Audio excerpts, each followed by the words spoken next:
Bien, je vais essayer de reprendre le thème de la table ronde, les impôts, pourquoi faire, en les actualisant par rapport à la situation. Alors d'abord, l'aspect redistributif, alors disons-le clairement, de manière concentrée dans le temps.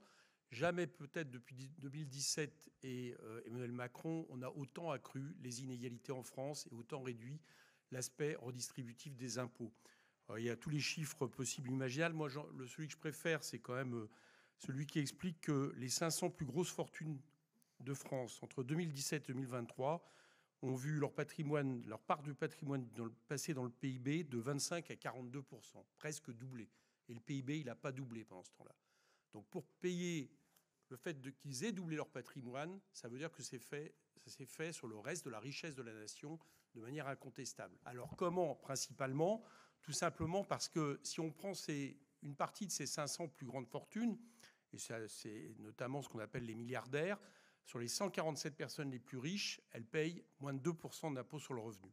Et leur taux d'effort global, c'est-à-dire en comptant leurs revenus professionnels, est de 25%, quand les 0,1% les plus riches ont un taux marginal d'impôt le plus élevé de 46-48%. Voilà. Ça dit tout. C'est permis, effectivement, comme l'a dit mon voisin, par la flat tax, ça a été permis par la suppression de l'ISF, ça a été permis aussi par la réduction de l'impôt sur les sociétés, qui a aussi un rapport dans le taux minimal, on va dire, d'impôt qui peut être fait, et ça a produit les inégalités qu'on a. Alors, ça s'est concentré peut-être, c'est peut-être assez historique que ça se concentre à ce point-là, et avec, j'allais dire, une perte de recettes pour l'État qui se compte en dizaines de milliards dans les plus fortunés, mais constatons aussi que si je prends les 10% les plus riches, ils ont capté à eux seuls, à raison de 1 milliard d'euros par an, par exemple, la baisse globale des impôts décidée par Emmanuel Macron, alors que les 55% des ménages qui ne sont pas assujettis à l'impôt sur le revenu n'ont rien, eux, n'ont pas bénéficié de ces baisses d'impôts. Donc, premier élément,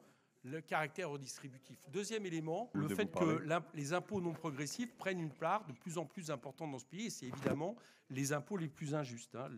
Les sommes récoltées par la TVA ont augmenté de 26%, celles de la CGS de 49%, les recettes de l'IR ont été moins dynamiques, plus 21%, et celles de l'impôt sur la fortune ont carrément chuté de 55%. Donc là aussi, évidemment, à partir du moment où l'impôt, j'allais dire, le plus injuste progresse globalement par rapport à la part de l'impôt, c'est un problème. Et c'est un autre problème en plus, c'est qu'il y a une addiction de plus en plus forte à la TVA.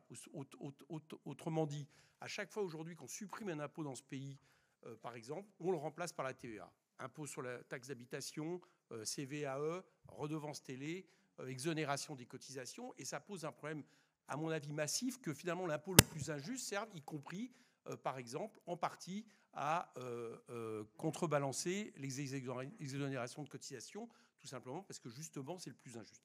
Deuxième élément, à quoi sert l'impôt? Évidemment, à payer tout ce qui ressort du bien commun, les investissements. Et là, force est de constater que les recettes, et ça explique d'abord les déficits, ont reculé 4 fois plus vite que les dépenses depuis 2017. Autrement dit, tout à l'heure, Boris Vallaud citait le chiffre de 62 milliards en 2023. On a baissé les recettes de manière considérable. Et le problème, c'est qu'on les a baissées au profit véritablement des plus riches de nos concitoyens ou des très grandes entreprises, comme je l'ai montré dans le premier point. Et ces recettes qu'on a perdues, évidemment, c'est de l'argent qui manque, notamment pour l'investissement écologique. C'est tellement vrai, cette question, c'est qu'il ne vous a pas échappé que le nouveau Front populaire a amendé considérablement le budget ces derniers temps, que nous avons, alors selon les chiffres du gouvernement, fait un solde net de 35 milliards. Nous, on est plutôt à 58 milliards. Et le bilan, ça c'est dans l'article d'équilibre du gouvernement à la fin de ce débat, c'est qu'on était passé en dessous de 3% de déficit. C'est la meilleure manière, à mon avis, de démontrer qu'une chose, c'est qu'à partir du moment où vous remettez des recettes, eh bien, vous baissez les déficits qui seraient, si on ne veut pas se contenter de 3%, nous, ce n'est pas notre cas parce qu'on pense que ce n'est pas ça la priorité, mais ce qui libérerait, par exemple, des marges pour investir d'un point de vue écologique. Troisième et dernier point, et j'arrête là. Dernier point, vraiment, le temps. La manière, à un moment donné, pour ceux qui protègent cette inégalité fiscale qui est absolument dramatique et qui mine le consentement, de faire croire aux Français, quelque part, qu'en touchant quelques privilégiés, on touche tout le monde. Alors, c'est, par exemple, le fait que, alors même que les impôts que nous avons décidés, par exemple, au niveau du NFP, pendant le débat fiscal, touchaient véritablement, je vous assure, on pourrait prendre à 90% vraiment les ultra-riches, vraiment les très grandes entreprises. Qu'est-ce qu'on lisait? On expliquait que c'était un enfer fiscal, on allait tondre tout le monde, etc., etc.